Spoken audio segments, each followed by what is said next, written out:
Recording is on. Sí, ahí va.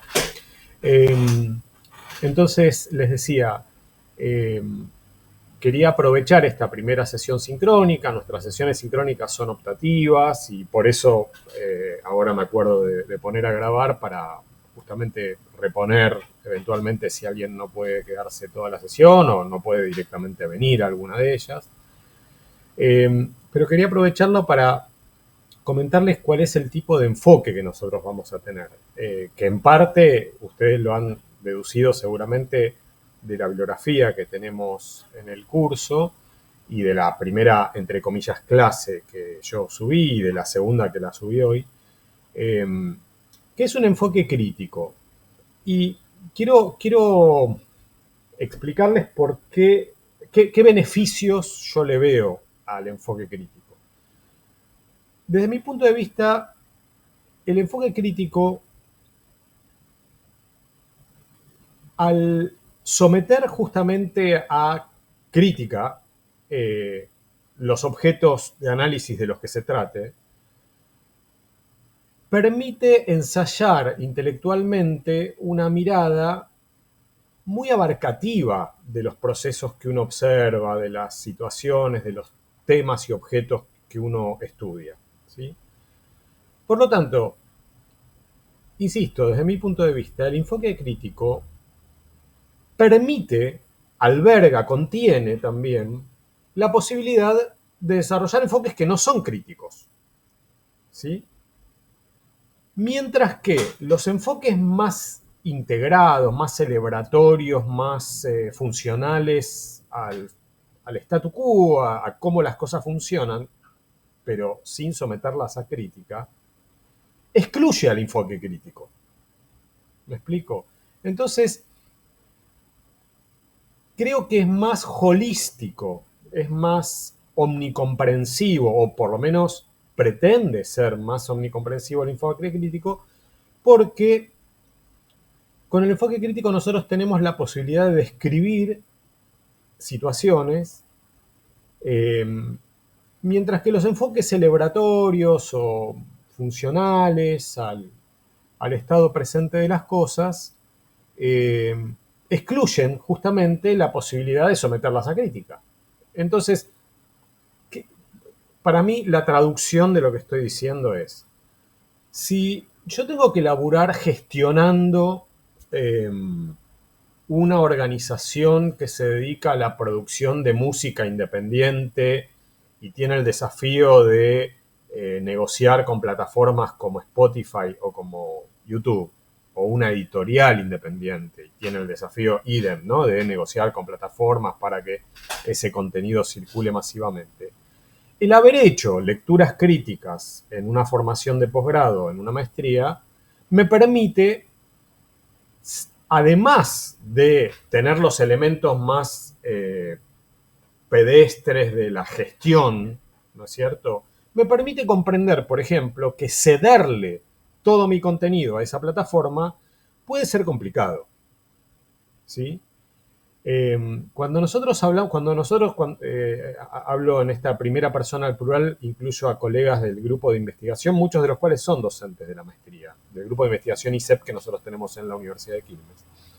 Cuando, por ejemplo, hablamos con gente que ahora está trabajando en los canales de streaming, vieron que son un fenómeno como volcánico, como muy reciente y por lo menos en la ciudad de Buenos Aires y en algunas otras grandes ciudades argentinas, un fenómeno interesante, con cierto grado de masividad. Esto no es extensible a todo el territorio nacional y es muy distinto a cómo funciona en otros países de nuestra región, pero cuando hablamos con ellos y con ellas, nosotros, por ejemplo, le decimos, bueno, pero cederle todo tu contenido a YouTube, es decir, a Google, o a Twitch, es decir, a Amazon, y ni siquiera tener el backup, ni siquiera tener el archivo de los programas que emitiste, puede ser un error, ¿sí? Ese tipo de intervención, vamos a decirle, es un tipo de intervención que desafortunadamente no lo encontramos en enfoques que no son críticos. Porque para tener ese enfoque tenemos que preocuparnos también sobre las relaciones de propiedad, ¿no es cierto? Y yo diría, para entender, repito, parte de los condicionamientos que tienen los canales de streaming, o para entender parte de las discusiones legales en sede judicial que hoy existen entre el New York Times o Disney y OpenAI, los desarrolladores de aplicaciones y servicios de inteligencia artificial. Evadirnos de la condición de quién es propietario, en este caso de un contenido que tiene derechos de propiedad intelectual, genera una fotografía muy incompleta de lo que está sucediendo. ¿Tá? Entonces, por más, lo que quiero con esta introducción es ensayar una explicación de por qué creo que es útil, incluso es útil en el sentido más utilitario, más funcional, más traducible a nuestra práctica laboral, no solamente de reflexión académica crítica, sino nuestra práctica laboral integrada, si se quiere, por las razones que cada una y cada uno tendrá. El enfoque crítico suma, ¿sí? Bueno, les decía, nosotros vamos a tener 3 sesiones sincrónicas a lo largo de la cursada. Si ustedes quieren que hagamos alguna otra, podemos hacer alguna otra.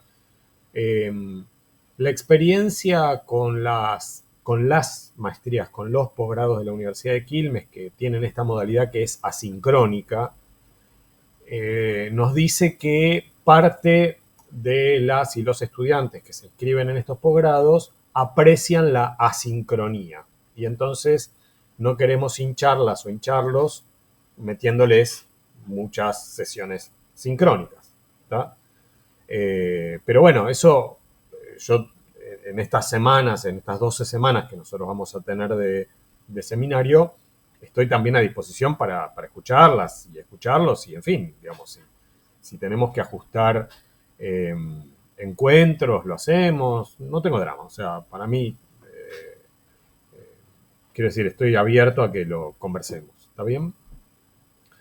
Algunas otras cositas del curso. Bueno, ustedes ven que yo les pongo siempre entre comillas esto de clase, porque la clase requiere de la intervención y de la participación de todo el grupo, no es solo una intervención expositiva del docente, ¿no? La situación áulica que tratamos de reemplazar en esta modalidad asincrónica es una situación que se compone de una parte expositiva, que es lo que el documento que yo les mando, entre comillas, denominado clase, y la bibliografía que ustedes tienen que leer en la semana. Ahora, se supone que es en el intercambio, quienes son docentes lo sabrán perfectamente y además lo tenemos incorporado en nuestra vida estudiantil, el hecho de que un comentario, una pregunta dispara en muchos casos una reflexión del grupo o una explicación del docente que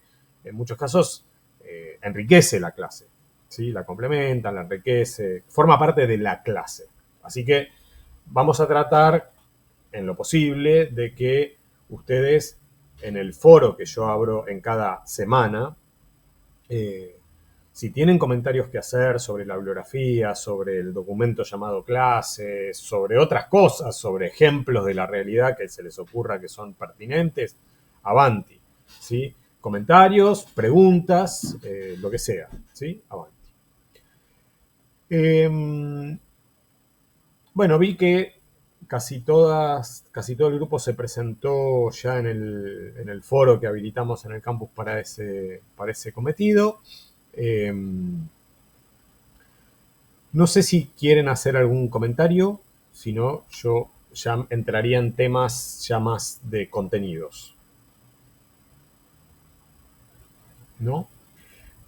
Bueno, sí, hay un comentario que yo quiero hacerles, que es que en las próximas semanas voy a subirles a los efectos de la evaluación del curso. Se lo puse esto en la primera, entre comillas, clase.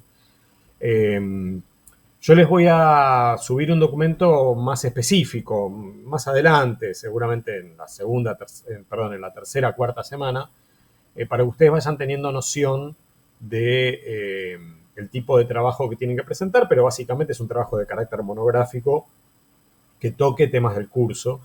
Y como nosotros ahora vamos a tocar temas que son de la historia de las industrias culturales, de la historia de su fundación, de su creación como concepto y como sector industrial, en adelante hasta nuestro presente, hay mucho material sobre el que cada una y cada uno de ustedes puede hacer un trabajo. ¿tá?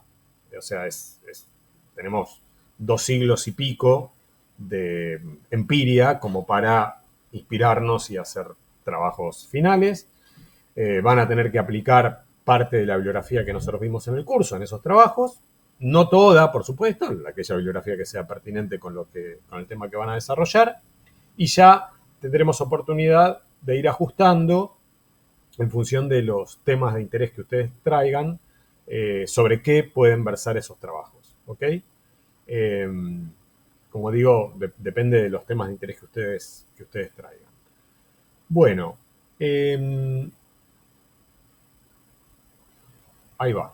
Vamos a compartir pantalla, si es que lo logro. Todo esto que lo vengo haciendo como todos los docentes desde la pandemia, siempre falla, siempre a mí me falla. Así que vamos a compartir pantalla con una ventana que es esta. A ver, ¿ustedes están viendo algo? O sea, Sí, sí se ve. ¿se Sí, se ve, ve. ¿se ve lo que estoy compartiendo? Sí, sí. Joya. La presentación de PowerPoint. Sí, bárbaro. Y ahí la amplío. Sí, la amplié. No, yo no la veo ampliada. No la ven ampliada. Bueno, pero la ven. Sí, se ve bien. Bueno, ok. Yo, con mi torpeza, se supone que yo soy. Se supone no. Además de ser docente de la maestría, yo soy profesor de una materia que hace un análisis sociopolítico de las tecnologías de la información en la Universidad de Buenos Aires, profesor concursado y todo. Pero bueno, como soy una persona anciana, ya ven que tengo mis dificultades. Así que yo ahora estoy viendo el PowerPoint y no estoy viéndolas y los a ustedes, así que tampoco estoy viendo el chat, de modo tal que si quieren intervenir, interrúmpanme, ¿tá? O sea, hablen, desmutense, interrúmpanme y ahí va. Bueno, el enfoque crítico sobre industrias culturales está muy emparentado con los estudios de economía política crítica, los estudios críticos de economía política de la cultura y de la comunicación. Vamos a ver a varios autores, ¿no? De esta perspectiva. Por supuesto, no es la única perspectiva crítica, pero cuando hablamos de industrias culturales estamos hablando de un tipo específico de conformación del proceso de organización del trabajo en la cultura, que no siempre fue así, o sea, no siempre hubo industrias culturales, ¿no es cierto? Estamos hablando de industrias culturales aproximadamente a partir de la industrialización de la industria editorial, que podríamos situarla a fines del siglo XVIII, durante la primera mitad del siglo XIX en algunos países, no en los países latinoamericanos, y en los países latinoamericanos a partir de la segunda mitad del siglo XIX en adelante. Ese es el proceso de industrialización de la cultura, ¿no es cierto? Ahí comienza. No obstante, el objeto en el que piensan los investigadores de la llamada Escuela de Frankfurt para hablar de la industria cultural en singular, como hacen ellos, a partir de la década del 40 del siglo XX, ese objeto no es tanto la industria editorial, la industria que produce industrialmente libros, diarios, revistas, folletines. No, no ese es el objeto en el que piensan, sino que ellos están pensando sobre todo en el cine, están pensando en la radio, es decir, están pensando en una cultura de masas propia del siglo XX, no tanto de fines del siglo XIX. Más bien, si nosotros tuviéramos que criticar a los autores de la Escuela de Frankfurt y su concepto de industria cultural, una de las varias críticas que creo que amerita ese enfoque es el hecho de que eximen a la industria editorial de las características negativas que ellos creen que tiene la industria cultural, ¿no? Porque para ellos la industria cultural, repito, es la radio, es el cine, es la fonografía, y no tanto la industria gráfica, la industria de libros, ¿no? Fíjense, quiero hacer ahora un link con el presente justamente para tratar de enfatizar esto que les decía de por qué es interesante una perspectiva crítica incluso para hacer un análisis liviano, light, de nuestro presente. ¿Por qué Adorno, Horkheimer, Benjamin eximen a la industria editorial? Situémonos en la década de 1940, ¿no? Cuando ellos acuñan este término industria cultural, imprimiéndole características negativas. ¿Por qué eximen a la industria editorial de libros y de diarios? Bueno, en parte porque la formación de las élites culturales, a las que ellos por supuesto pertenecían, es tributaria directa de la cultura de la lectoescritura, ¿cierto? Y porque en su momento, en la década de 1940, por ejemplo, ellos consideraban que el tiempo, la reflexión, el tipo de exigencias que tiene una persona enfrentada a la lectura de un libro completo o de una biblioteca completa, promueve una apropiación crítica del contenido, cosa que no ocurre, según ellos, con el cine o con la radio, que son industrias que le dan ya deglutido, ya masticado, de manera a veces muy torpe, muy banal, el contenido a sus audiencias, ¿sí? Y les decía, quiero hacer un link con el presente, porque seguimos hoy, en 2025, discutiendo y revisitando esta idea de que una mayor atención, piensen en la economía de la atención, ¿no? O sea, una mayor atención a un producto cultural o a un servicio cultural promueve cierta perspectiva de apropiación crítica, mientras que una atención más itinerante, más fluida, más efímera, por el contrario, nos hace, como usuarias y usuarios, esclavos, nos hace objetos, nos cosifica, nos aliena, que es un concepto que obviamente usaban los autores de la Escuela de Frankfurt, nos enajena, nos quita la posibilidad de hacer una apropiación integral del contenido. Entonces, pienso, ¿no?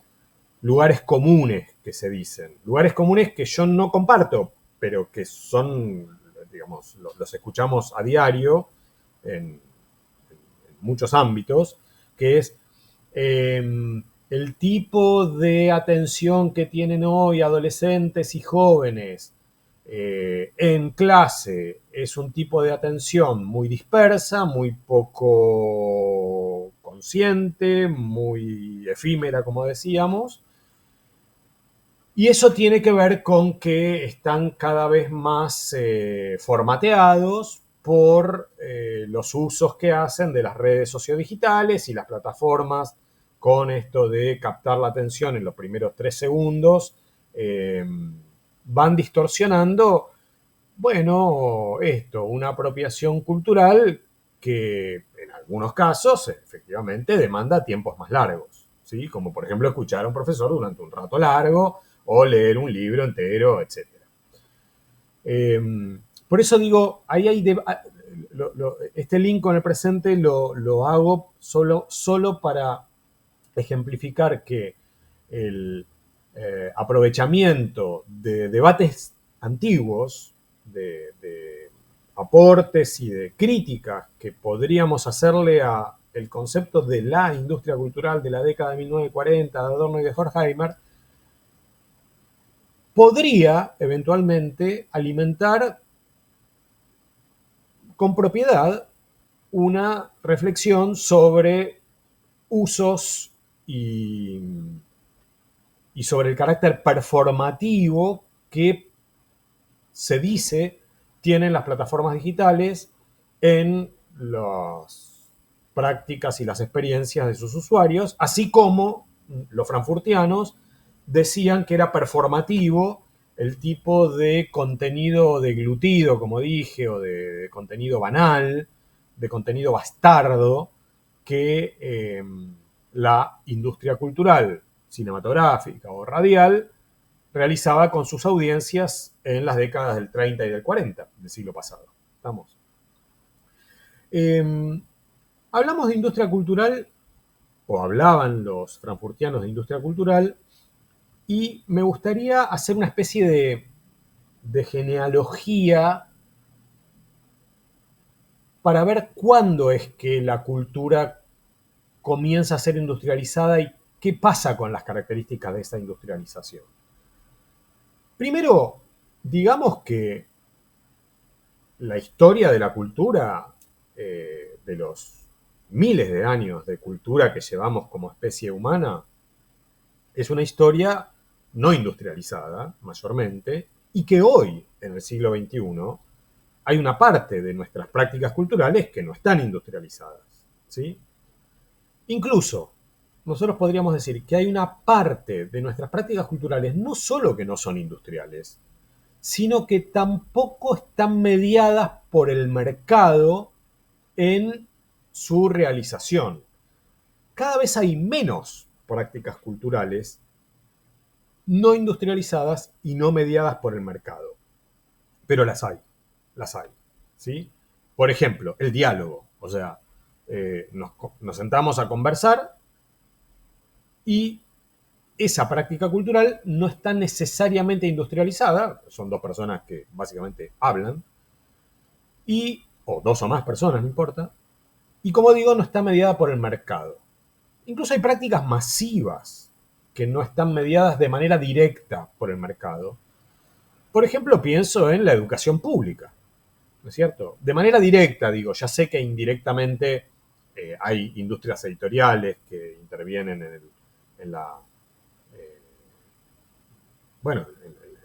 en el sistema educativo, ¿no es cierto? En la configuración, digo, del sistema educativo, no solo la industria editorial, muchas industrias, pero, bueno, no es una actividad que en principio exige el pago como condición de acceso.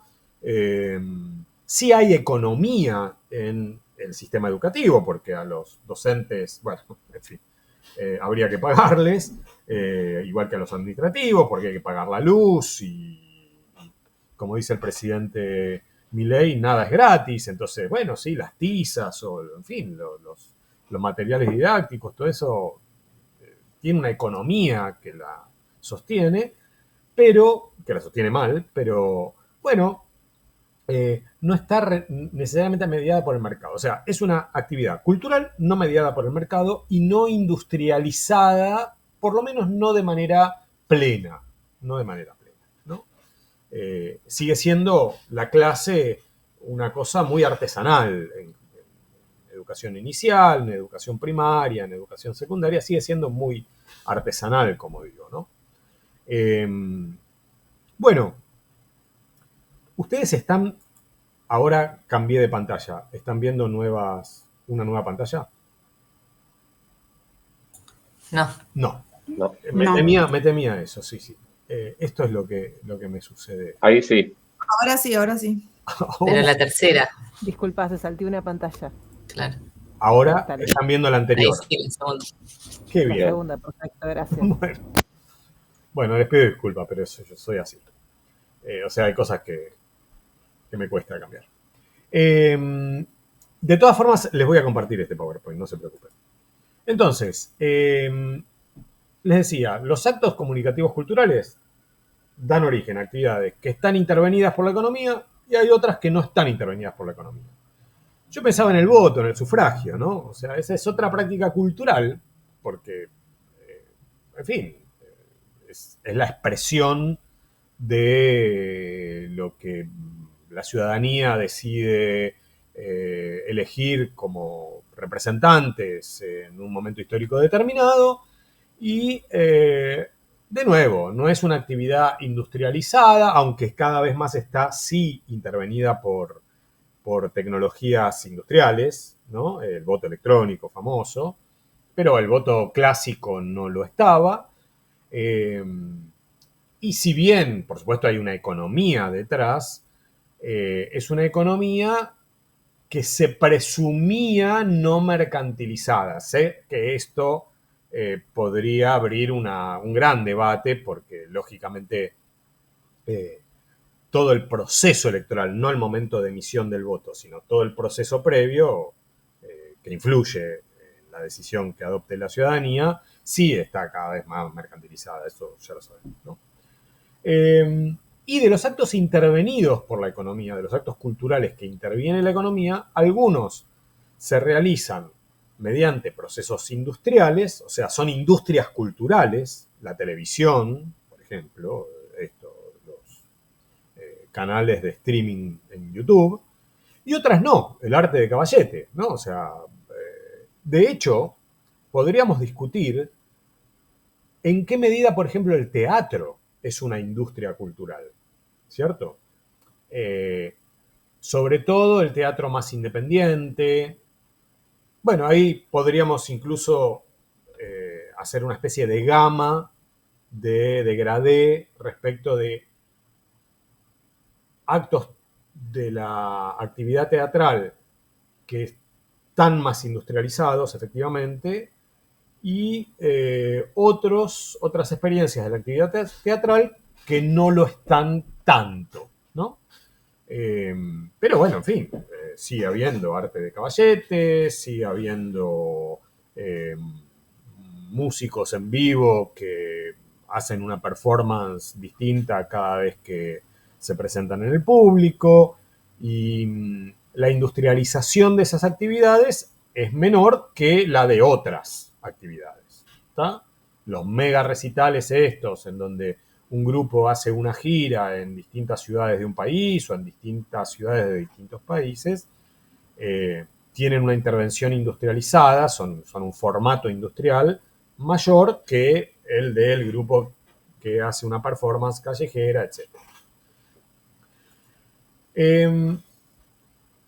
¿Qué nos dice la Escuela de Frankfurt sobre las características de la industria cultural, ¿no? Nos dice que, ahí cambié de pantalla, espero que lo vean, dice de Adorno y Horkheimer, ¿no? Sí, sí. Bárbaro. Bueno, nos dicen que la industria cultural está serializada, que genera productos que son uniformes, estandarizados. Nos dicen que tiene una división del trabajo de carácter fordista, podríamos decir, ¿no? O sea, una especie de cadena de montaje en la que distintos eslabones de la producción van agregando valor, ¿sí? Esa agregación de valor, me adelanto un poquito, pero es una agregación de valor creativo, podríamos decir. Entonces, en esa cadena de montaje, por ejemplo, pensemos en el proceso de producción de una película. Bueno, tenemos, qué sé yo, la escenografía, que le agrega un valor, el vestuario le agrega otro valor, el guión de la película otro valor, ¿no? O sea, le van eslabones que van agregándole valor, la actuación, la música, en fin, todo, la edición, etc. Y que el consumo, como decíamos, era un consumo cosificado, es un consumo alienado porque la originalidad del producto de la industria cultural es una farsa. La industria cultural no produce contenidos originales, es una farsa, es una ilusión, sino que produce cerraduras al estilo, digamos, de una matriz que va cambiando ligeramente la combinación de una cerradura, por ejemplo, en la matriz, para crear esa ilusión de originalidad, ¿no? Al afectar, mejor dicho, al producir en una cadena de montaje serializada, uniforme, estandarizada, etc., una matriz que asegure el éxito, la consecuencia de esto es que va diluyendo la autenticidad de la obra de arte, la autenticidad de la experiencia en esa obra de arte, resignando, como decíamos, la originalidad, porque la originalidad llevada al extremo es un riesgo que la industria no puede permitirse. ¿Vamos? O sea, la originalidad llevada al extremo implica vanguardia, es decir, implica la ruptura con los consensos estéticos y éticos establecidos. Por lo tanto, la búsqueda extrema de la originalidad, que es un poco lo que define a las vanguardias, resigna justamente el carácter masivo que busca la industria para realizarse comercialmente, ¿no? Por eso ellos hablan de que la función socioexistencial de la cultura, que es una función crítica, es una función que la industria cultural quiebra. Esa función socioexistencial crítica de la cultura es violentada por el momento industrial masivo de la industria cultural. Sus productos conducen al conformismo. Incluso la función socioexistencial de la cultura, esto ha sido muy trabajado por la literatura, sobre todo ha sido muy trabajado por la literatura Lukács, o sea, por la literatura marxista de, yo diría, buena parte del siglo XX, incluso de una parte del siglo XIX también. O sea, cuando Marx comentaba las novelas de Stendhal, de Rojo y Negro de Stendhal, ¿no? O sea, nos estaba diciendo que incluso un autor de una novela, ¿no? De un producto que está dirigido al entretenimiento de las personas lectoras, y ese autor es su motivación o su inclinación ideológica es conservadora, aún si es conservador, si es un buen autor, aún siendo conservador, su obra lo traiciona. Quiero decir que en la descripción de las relaciones sociales, incluso relaciones románticas, ¿no? O sea, un romance entre dos o más personas, es decir, el tipo de descripción y de reconstrucción de la totalidad social que ese autor, aún siendo conservador, pinta en su obra, permite que los lectores de la obra o quienes vayan a disfrutar un cuadro del señor Velázquez o una sonata del señor Mozart, lo hagan con independencia de la ideología del señor Mozart o cualquiera de estos, porque el talento de ellos le permite a ese lector, a ese público, reconstruir a su modo tensiones, conflictos de esa totalidad social de la cual la sonata de Mozart o el cuadro de Velázquez o la novela de Stendhal son ejemplos, ¿cierto? Bueno, para Adorno, Horkheimer, Benjamin, para los autores de la Escuela de Frankfurt, la industria cultural bastardiza, corrompe completamente esa función socioexistencial crítica de la cultura. Básicamente por algo que dice justamente Benjamin, que es porque hay una reproducción técnica de la obra de arte y esa reproducción técnica sustrae la posibilidad de acceder al aura, al alma crítica que la obra de arte, que es inherente a la obra de arte, ¿cierto? La técnica es externa al objeto, dicen los autores de la Escuela de Frankfurt, y hablan de la industria cultural en singular, ¿no? Hablan de la industria cultural en singular, algo que en el documento llamado clase de hoy, que subí hoy al campus, comentando el texto de Matelart y de Piem, a nosotros nos permite hacer algunas críticas a la Escuela de Frankfurt. Esto de que hablen en singular. Porque, vamos a decir, no es lo mismo el funcionamiento de la industria cinematográfica, industria cultural, que de la industria radial, industria cultural, o más adelante que de la industria televisiva, industria cultural, o más adelante en el tiempo, etcétera, ¿no? O sea, quiero decir, cada una tiene sus rasgos. De hecho, Adorno y Horkheimer, como ustedes saben, se exiliaron del nazismo, escaparon del nazismo, se fueron a Estados Unidos, no fue el caso de Benjamin. Y en Estados Unidos, parte del trabajo intelectual de Adorno, dedicado, por ejemplo, al jazz, a la industria de la música o a la radio, tiene un muy buen texto, muy aplicable en la Argentina actual, en el Estados Unidos actual o en el Brasil de Bolsonaro hace pocos años. Habla de el fascismo, algo así como psicoanálisis del fascismo o algo por el estilo. El libro, es un librito chiquito, y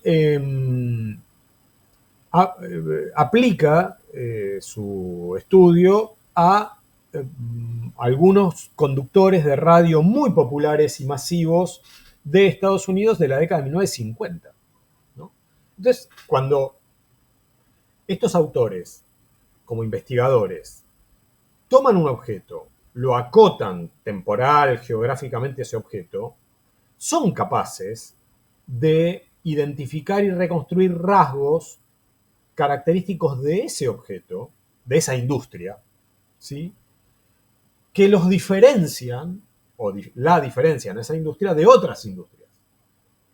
Pero en la caracterización general de todas ellas como la industria cultural, entiendo yo que ellos esto lo hacen con el esfuerzo de identificar rasgos comunes a todas las industrias culturales. En muchos casos pierden de vista esas características de cada una de esas industrias y por lo tanto tampoco se interesan mucho en saber qué hace del cine una industria atractiva, más allá, como digo, de proveerle a las masas, como dirían ellos, una suerte de argumento conformista para sobrellevar su existencia, ¿no? Cambio de pantalla ahora. Bueno, como les decía, cuando uno revisa a los autores de la Escuela de Frankfurt y su concepto de industria cultural en singular, encontramos autores que le critican a ellos el hecho de que forman parte de una cultura letrada a las nuevas industrias culturales, ¿no? Como decíamos recién, Matelart y Piem nos advierten que para pensar y para investigar a las industrias culturales es necesario hablar en plural, que no son todas lo mismo. De hecho, al eximir de su crítica a la industria editorial de libros y diarios, los autores de la Escuela de Frankfurt, por oposición, podríamos decir, están reconociendo que no son todas lo mismo, ¿no es cierto? Las industrias culturales además son activadoras de otros negocios, son activadoras de acumulación de capital, no son solo aparatos ideológicos, como diría un viejo autor Althusser, ¿no? O sea, no son solamente un argumento para contribuir al statu quo y al conformismo de las masas con la situación que les toca vivir, sino que son al mismo tiempo industrias que valorizan, ¿no es cierto?, otras actividades económicas. De hecho, durante muchos años, esto está dejando de ser así, pero durante décadas, durante todo el siglo XX mínimo y una parte del XIX también, las industrias culturales eran el lugar privilegiado, no el único, de instalación de publicidad comercial. Es decir, que eran simultáneamente aparatos ideológicos en el sentido más extenso, más abarcativo de la expresión, y a la vez eran una actividad económica rentable por sí misma y que rentabilizaba, valorizaba, permitía acumular capital de otras actividades económicas. ¿Sí? O sea, los electrodomésticos de línea blanca, lavarropas, heladera, horno, etc. ¿No? Soy consciente de que algunas cosas que estoy diciendo, a algunas y algunos de ustedes probablemente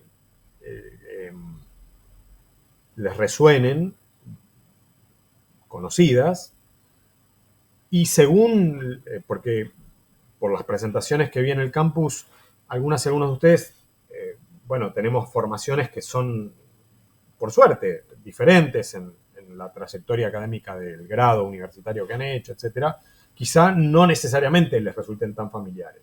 Por eso digo, yo esto lo voy a subir al campus, este PowerPoint, y además complementa los desarrollos que hice en los documentos llamados clase, me siento el de Austin Powers, a ser así con los dedos, y las lecturas de la bibliografía.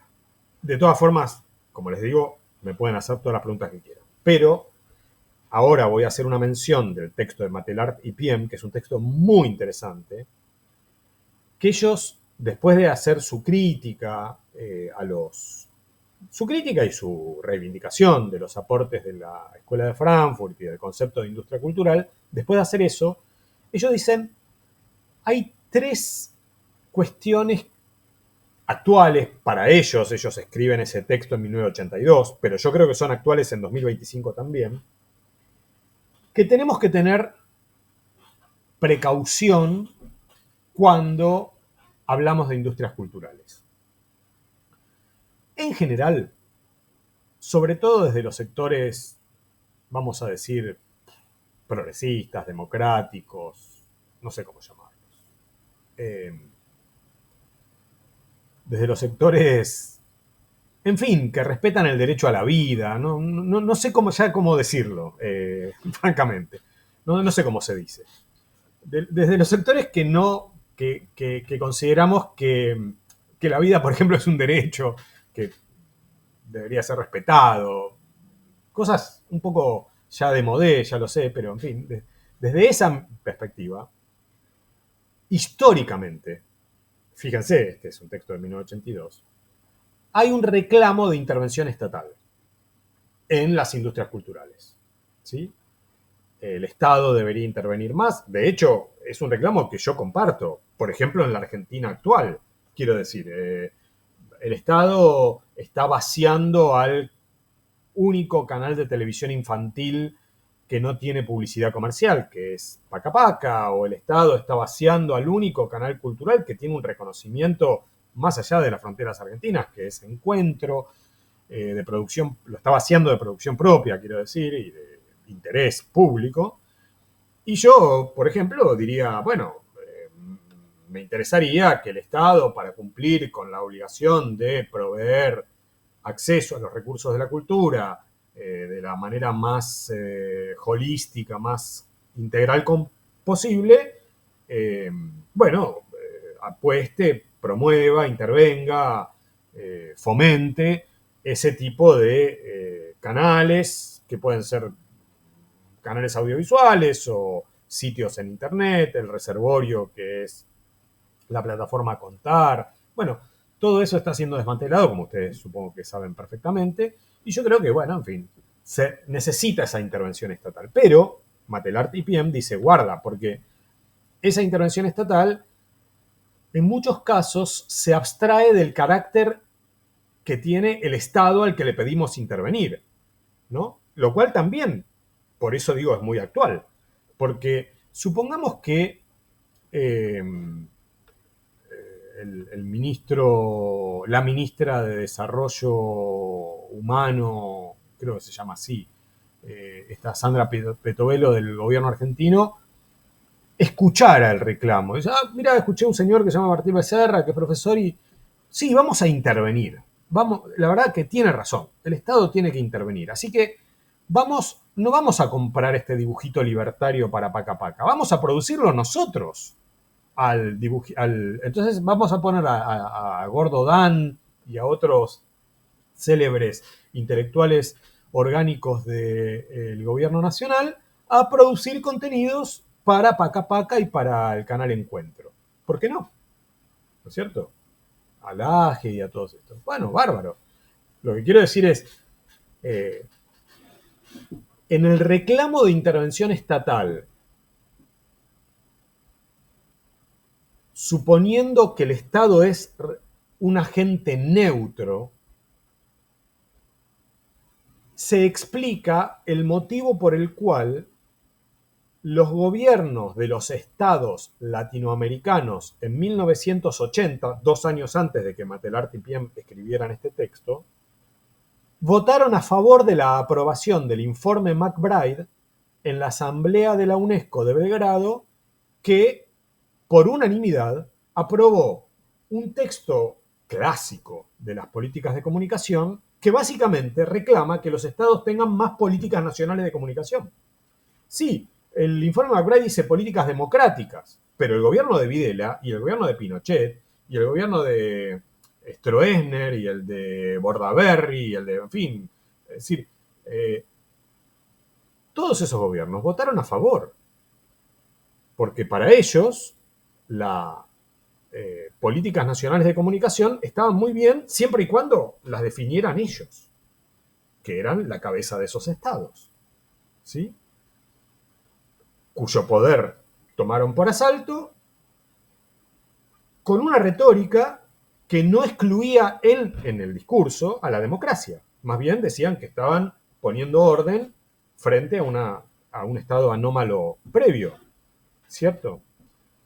Entonces, ese es el primer cuidado que recomiendan Matelart y Piem. Un segundo cuidado, que es la aceptación del carácter, y acá siempre que yo hable de acceso a las industrias culturales, en 1980, en el año 2025, en 1870, voy a poner democratización entre comillas, ¿no? ¿Por qué? Porque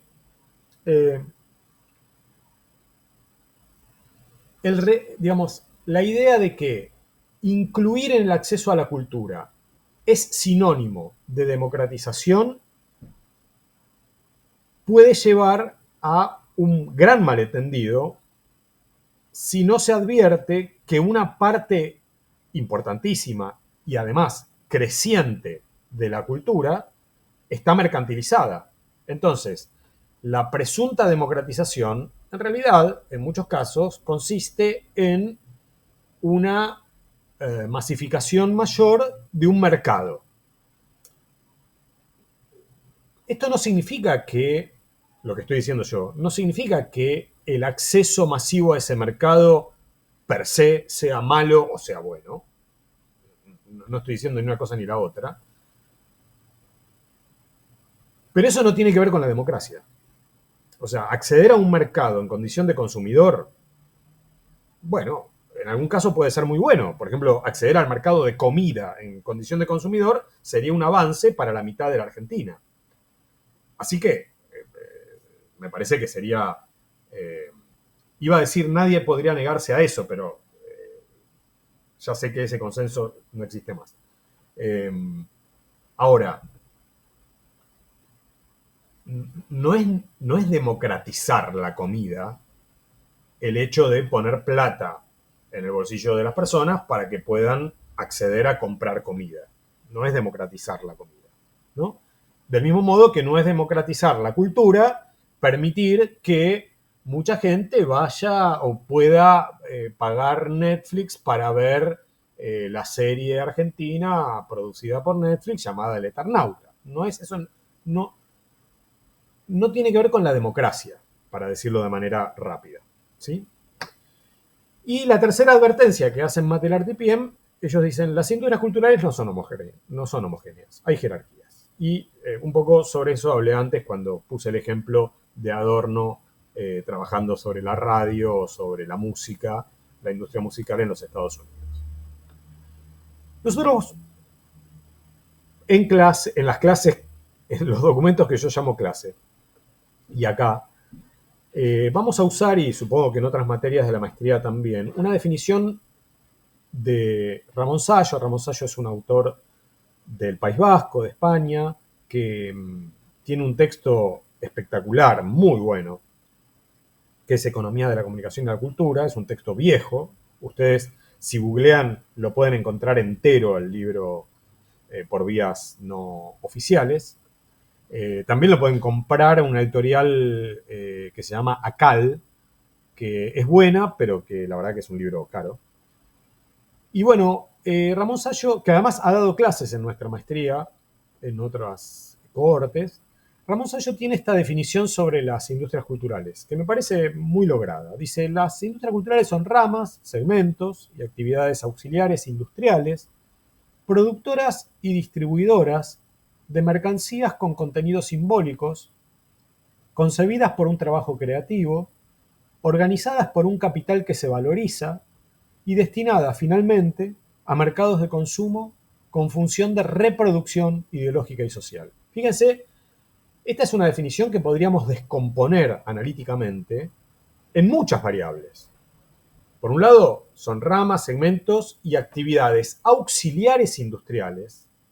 O sea, no todo es el corazón de industria cultural. Por ejemplo, no sé, la Papel Prensa en la Argentina, esta empresa que es la única empresa del país que desde 1977 fabrica papel, que es el insumo de la industria editorial de diarios y revistas, y que es una sociedad constituida por el gobierno, por el Estado argentino con Clarín y La Nación.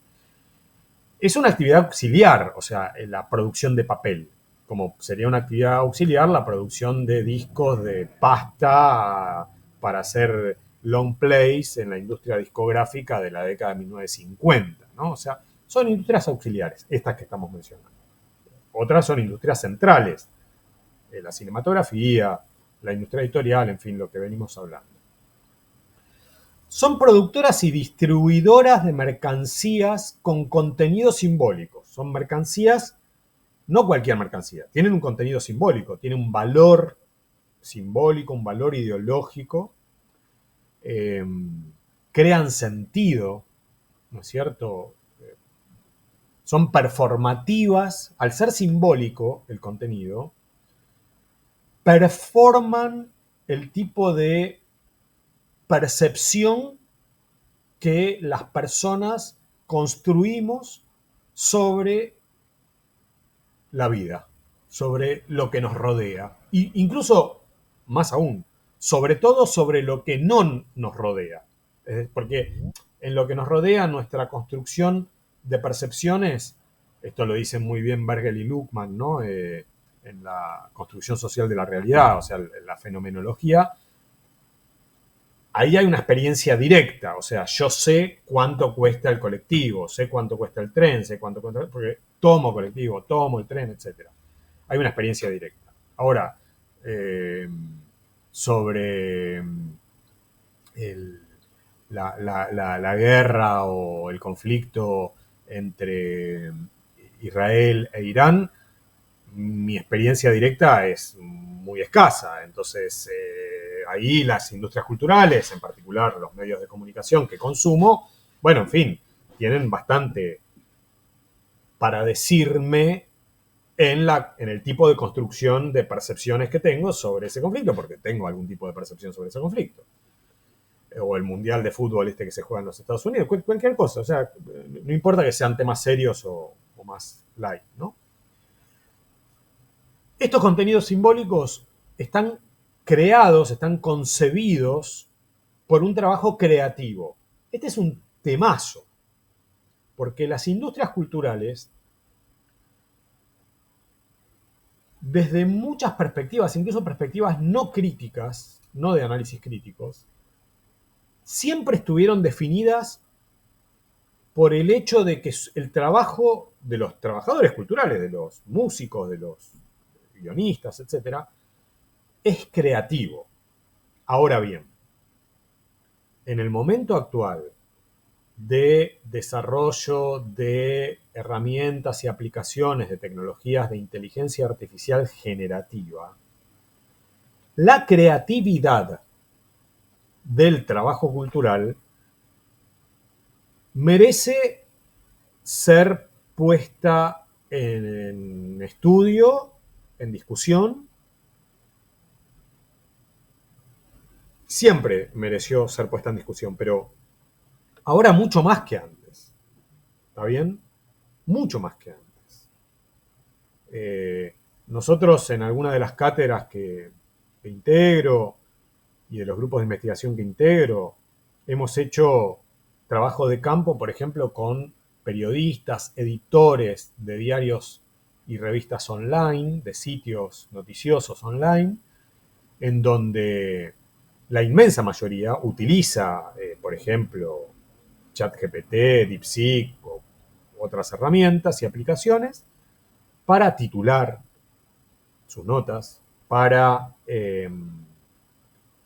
darle un estilo más fresco, un estilo más polémico, un estilo más lo que sea, para relacionarlo con situaciones que evoquen cosas parecidas del pasado. Es decir, forman parte de estas herramientas tecnológicas automatizadas de la reconfiguración del proceso de trabajo creativo. Ni hablar de los guionistas o de los creadores de temas musicales o de los guionistas, digo, de series de televisión y de películas. O sea, son procesos de organización del trabajo cada vez más intervenidos por tecnologías automatizadas, y por eso digo, la cuestión del trabajo creativo merece siempre ser revisitada y rediscutida, ¿no? Estas industrias están organizadas por un capital que se valoriza. La industria cultural es una industria que busca valorizarse, ¿sí? Que busca generar más valor. Por supuesto, no toda industria cultural ha sido motivada por una lógica de lucro. La BBC famosa es una industria audiovisual, por lo tanto cultural, crea contenidos simbólicos, sus contenidos están concebidos por el trabajo creativo y están organizadas por un capital, que es un capital público, que sale del erario público de las y los británicos que pagan un canon que recauda la BBC, además de otras ayuditas que le da el Foreign Office para contenido internacional. Bueno, la BBC hasta hace, yo diría, una década y media, no mercantilizaba su producción. No buscaba generar dinero para repartir entre un directorio y sus accionistas. No. ¿Sí? Y las producciones culturales, de las industrias culturales, están, dice Sayo, destinadas finalmente a mercados de consumo, con una función de reproducción ideológica y social. Acá Ramón Sayo, obviamente, recupera parte de las contribuciones de los frankfurtianos, ¿no? Hay una función de reproducción ideológica y social. Vamos a decir, las industrias culturales son una institución, y toda institución en toda sociedad, no solo en el capitalismo, toda institución en toda sociedad, básicamente tiene como función primera reproducir social y por lo tanto ideológicamente las condiciones que en la práctica social sedimentada hacen de esa organización una institución. Pienso en la familia, pienso en el teatro, pienso en la iglesia, pienso en un sindicato, pienso en cualquier institución, ¿no? Es para reproducir socialmente lo que existe. Esa es la función de una institución. En las universidades, pienso también, ¿no? O sea, esto de que las universidades han sido creadas para desafiar el orden establecido, bueno, bárbaro como consigna, pero la verdad es que la universidad está para resguardar el orden establecido. O sea, creo que nada mejor para expresar lo que quiero decir que el nombre de conservatorio para los estudios superiores en música, ¿no? O sea, son conservatorios. Entonces, claro que siempre ha habido, esto ya es histórico, viene del siglo XVIII, discusiones en el currículum de los conservatorios. ¿Vamos a incorporar nuevas tendencias musicales o no? Bueno, por supuesto yo soy partidario de incorporar siempre nuevas tendencias de lo que sea, como personita que soy. Ahora, sistémicamente el conservatorio conserva, no renueva, ¿no? Por supuesto alguien me podría decir, bueno, pero para conservar las características que hacen a un tipo de patrimonio cultural determinado, único, es necesario de vez en cuando renovar. Sí, desde luego que sí. Pero, volviendo a la definición de Sayo, las industrias culturales tienen esa función, ¿no? De reproducir, no de cambiar. Por supuesto, hay usos alternativos de las industrias culturales, pero son alternativos, no son mainstream. ¿Cómo organizamos a las industrias culturales tradicionales? Bueno, perdón, vuelvo un segundo a la pantalla anterior.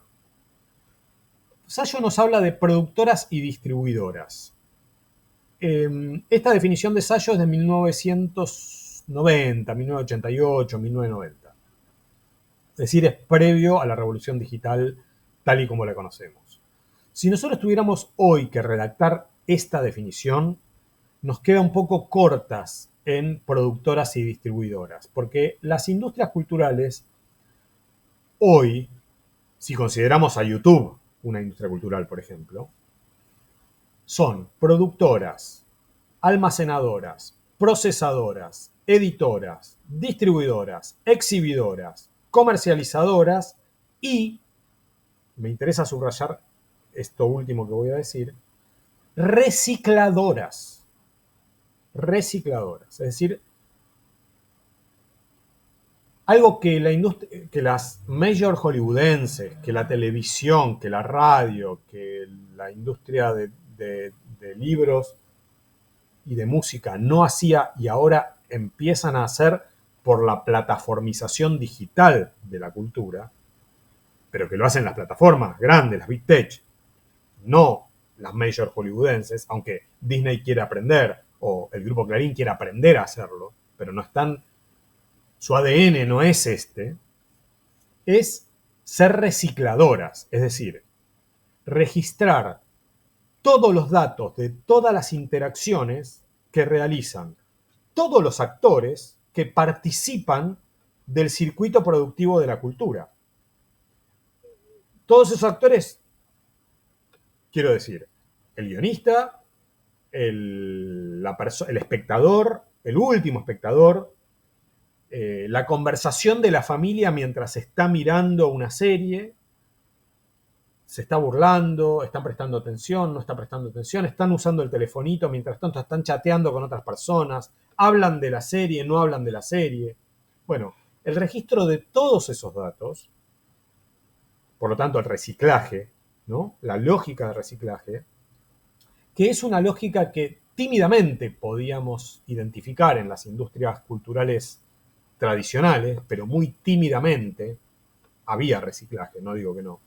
Pero el reciclaje de los datos, es decir, del proceso de circulación social y la personalización de esos usos, eso no existía, porque no había condiciones tecnológicas que permitieran su existencia.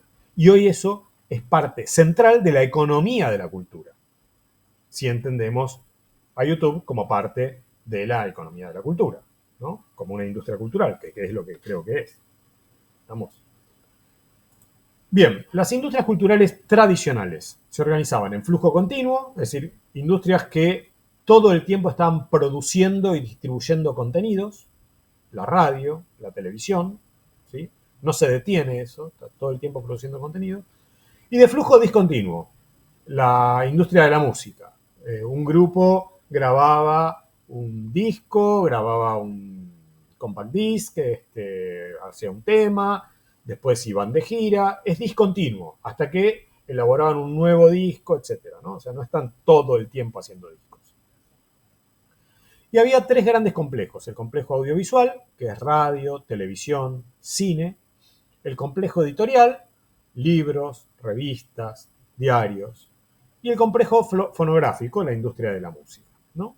Esto es una especie de esquema analítico de las industrias culturales tradicionales. ¿Por qué hoy, atravesadas como están por la revolución digital, nos interesa esta distinción analítica? Bueno, porque las industrias culturales que supieron tener flujo continuo y las que supieron tener flujo discontinuo tienen algunas características que hoy, todavía hoy, en 2025, siguen organizando parte de sus procesos productivos y además nos permiten entender algunos de los conflictos que hay en la organización de esos procesos productivos. Lo mismo que si vienen del complejo audiovisual, si vienen del complejo editorial o si vienen del complejo fonográfico, ¿no? O sea, son distinciones analíticas que nos pueden ser útiles para el trabajo a nosotros, ¿no? Bueno, decía antes que había industrias auxiliares, habría que discutir en qué medida la publicidad o el diseño eran industrias auxiliares, porque la verdad que son creadoras también de valor, pero en fin, es una discusión que podemos dar más adelante.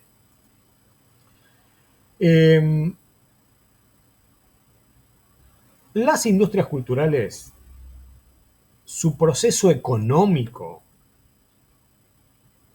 tiene que ver con, como decíamos, el trabajo creativo. Acá hay un ensayo, estoy ensayando una definición de qué es el trabajo creativo, ¿no?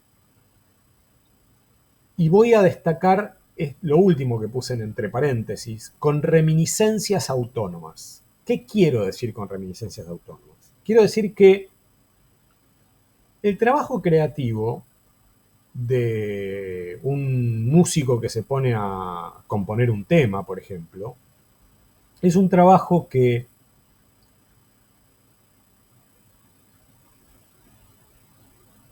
en donde el trabajador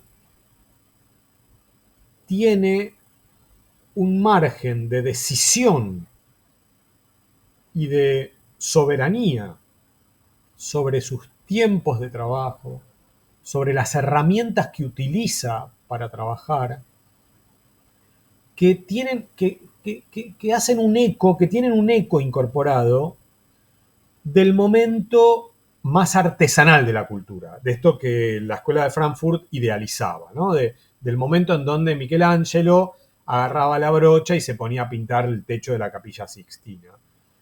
Es decir, por supuesto tampoco Michelangelo era el dueño de su tiempo completamente, porque había un mecenas, no había un mercado en el sentido de un mercado de masa, pero había un mecenas que le pagaba la comida, la vestimenta, en fin, las pinturas, la brocha y todas las cosas que usaba. Bárbaro. Pero ese creador tenía un margen de libertad, llamémosle, que no tiene el colectivero, que no tiene el enfermero o la enfermera de un hospital. No lo tiene, ¿no? O sea, sobre todo aquellos trabajadores culturales que logran cierta consagración en su campo específico. Entonces, no sé, el señor Fito Páez tiene mayor autonomía y mayor libertad a la hora de definir sus tiempos, sus herramientas de trabajo, etcétera, etcétera, que un músico desconocido o una música desconocida, ¿no? Entonces, esto define a las industrias culturales. O sea, la economía de esas industrias culturales, como les decía, se define por un trabajo creativo, se define porque el costo del prototipo en cultura es un costo muy alto y tiene un carácter único, pero el costo de la reproducción de ese prototipo, sobre todo ahora en los entornos digitales, tiende a ser un costo marginal, tiende a cero, ¿no? O sea, el prototipo, quiero decir, es el tema musical, el original de la novela o de la serie, del guión, del Eternauta, por ejemplo, eso es muy costoso. Ahora, la reproducción, con la digitalización se puede reproducir eternamente a un costo casi cero. ¿Sí? ¿Cuántas veces podemos ver el Eternauta? Las que sean. O sea, creo que la serie costó algo así como 14 millones de dólares, lo cual para las series de Netflix es poco dinero, pero para la Argentina es mucho dinero. Y una vez que se pagó esos 14 millones de dólares, o los millones que hayan sido, pues da igual que, ya sé que a Netflix no le da igual, pero a los efectos de el original de esa serie, ese original no cambia si lo ven 2 personas o si lo ven 200 millones de personas. Es el mismo producto. ¿Sí? Lo mismo pasa con un partido de fútbol. O sea, una vez que esta compañía DAZN instala las camaritas y la producción y le paga a los locutores y toda la parafernalia que supone el prototipo de esa transmisión, el costo no cambia si lo ven 500 millones de personas en el mundo o 2 personas al partido de fútbol, ¿no? Las industrias culturales necesitan renovarse e innovar constantemente. Eso hace que, nuevamente tenemos un link con los frankfurtianos, que haya una parte de las industrias culturales que se dediquen a crear formatos y sobre todo que se dediquen a producir en el público, a producir en la sociedad la idea de que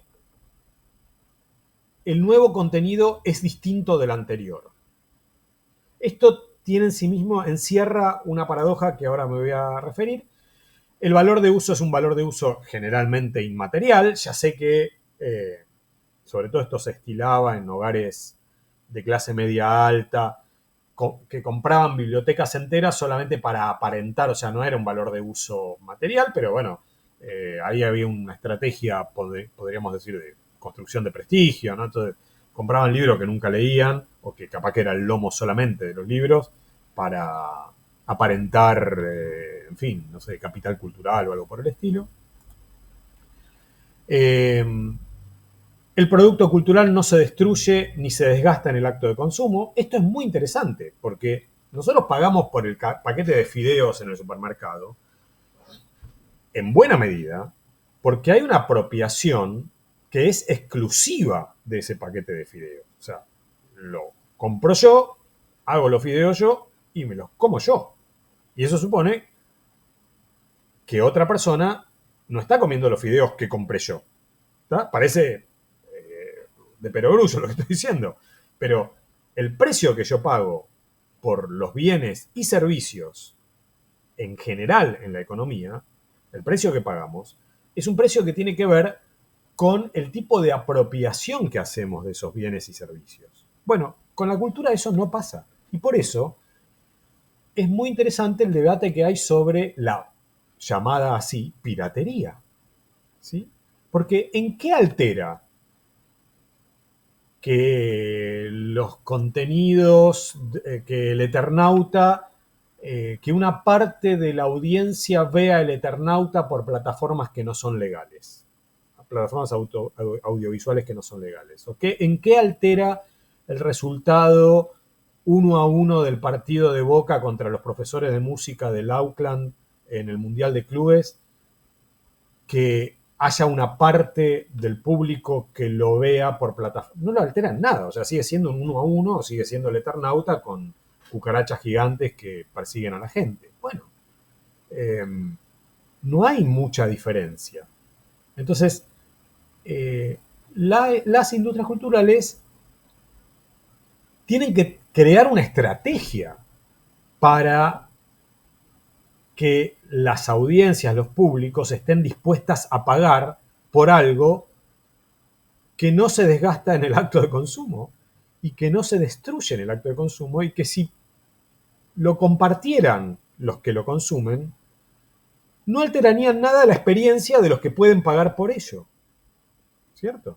Así que ahí hay un temazo. Insisto, esto da en el corazón de las discusiones sobre piratería, ¿no?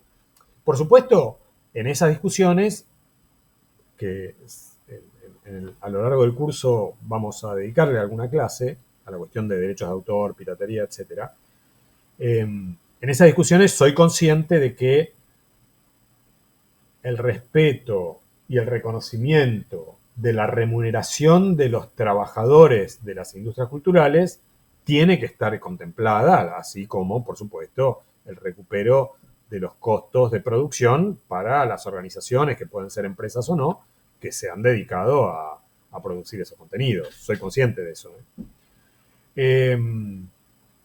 Bueno, les decía, el costo marginal es igual a cero. Les decía una rápida. Son economías de escala. Las industrias culturales tienen estrategias o antídotos ante la aleatoriedad de los mercados culturales. El Star System es una estrategia. Mencionaba antes al señor Páez. Es decir, las industrias culturales crean un Star System porque sabemos que una película protagonizada por el señor Darín asegura un piso de espectadores que en el cine, en las salas de cine, es de no menos de 1 millón de butacas vendidas o de tickets vendidos, y en una serie se calculará en cantidad de reproducciones. Lo que quiero decir es, el señor Darín, la señora Julia Roberts, el señor, no sé, los señores de los Rolling Stones, son parte de un Star System que aseguran, ¿no es cierto?, una cuota de mercado que en las industrias de la cultura es más aleatoria que en otros mercados, por ejemplo, en el de los fideos. El mercado de venta de comida es más estable y responde a variables más fuertes, variables independientes fuertes. Ingreso de los hogares, estacionalidad de los alimentos, día, fecha dentro del calendario del mes, etc. Bueno, con las industrias culturales eso no es así. Por lo tanto, tienen que generar un Star System, tienen que generar géneros, ¿no? Formatos. Entonces, bueno, sabemos que una comedia romántica asegura determinado tipo de audiencia, sabemos que un thriller asegura determinado tipo de audiencia, sabemos que un programa de televisión de talk show asegura determinado... O sea, sabemos a qué público nos dirigimos, ¿no? Incluso le ponemos etiquetas, entonces decimos, esto es world music, esto es música latinoamericana, y eso tiene un público. Sabemos que apuntamos a ese público y que nos asegura un piso de realización de ese producto o de ese servicio cultural, en parte porque podemos organizarlo, podemos clasificarlo en géneros. La serialidad es una estrategia tradicional de las industrias culturales. Piensen en el folletín del siglo XIX, continuará, ¿no? Piensen en The Yellow Kid, que es esa tira de dibujitos, cartoon, digamos, de dibujitos en diarios que le dio nombre a la prensa amarilla a fines del siglo XIX. ¿Y qué es eso, no? ¿Te interesa? ¿Te enganchaste con el argumento? Comprá mañana el diario, porque esto continuará, ¿no? Continuará.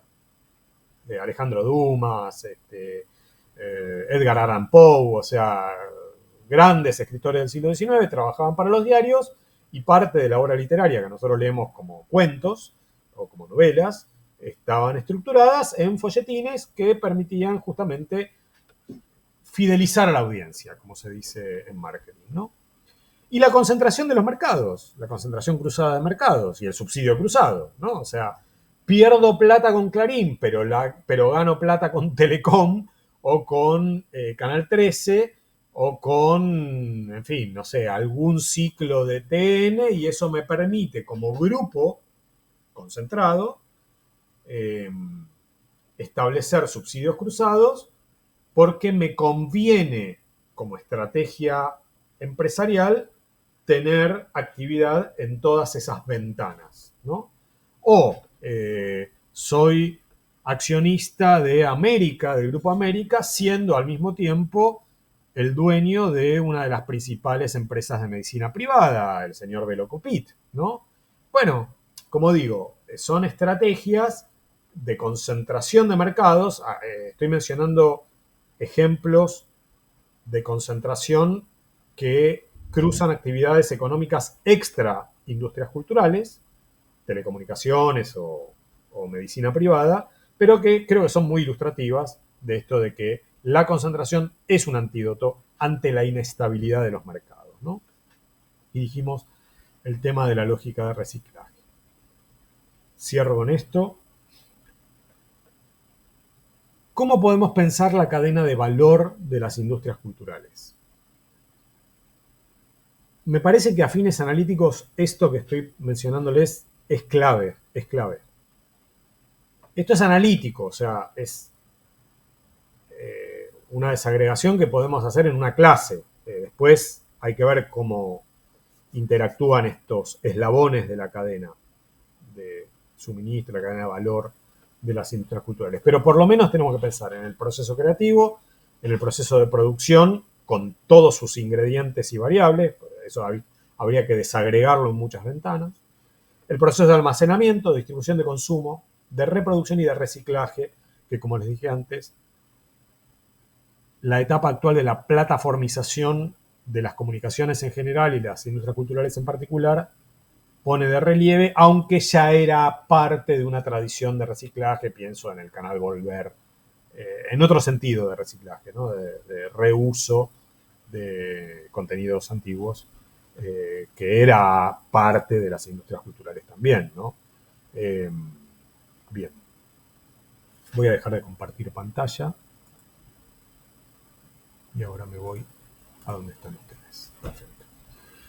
Bueno, este es un poco, a nivel introductorio, una suerte de gran paneo que dialoga con los textos que tenemos en estas 2 primeras semanas.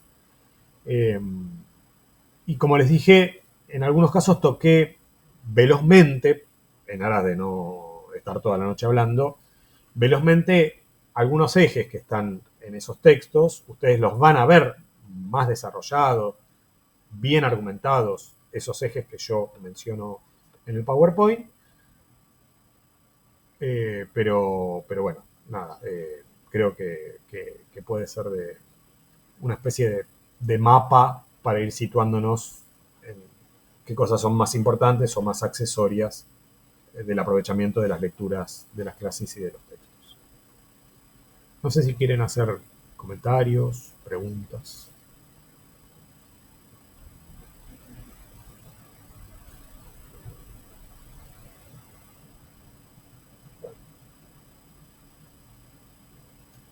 Nada. Bueno, nada. Si no hay ni comentarios ni preguntas, vamos cerrando. Es 1 hora y media que llevamos. Así que nada, quedó. Perdón, Sí.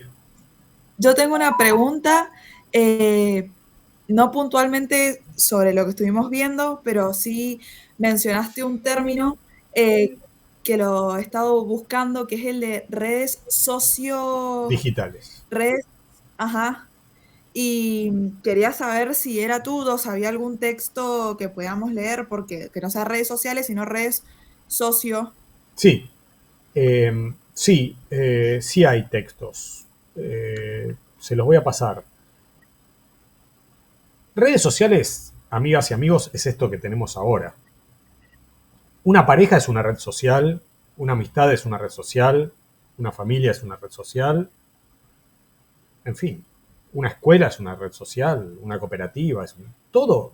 O sea, desde hace 10.000 años, mínimo, desde que nos paramos en dos patas y salimos de la sabana africana, no hacemos sino redes sociales. O sea, todo lo que hacemos son relaciones sociales. O sea, somos efectivamente una especie que se relaciona socialmente y eso nos distingue de otras especies vivas.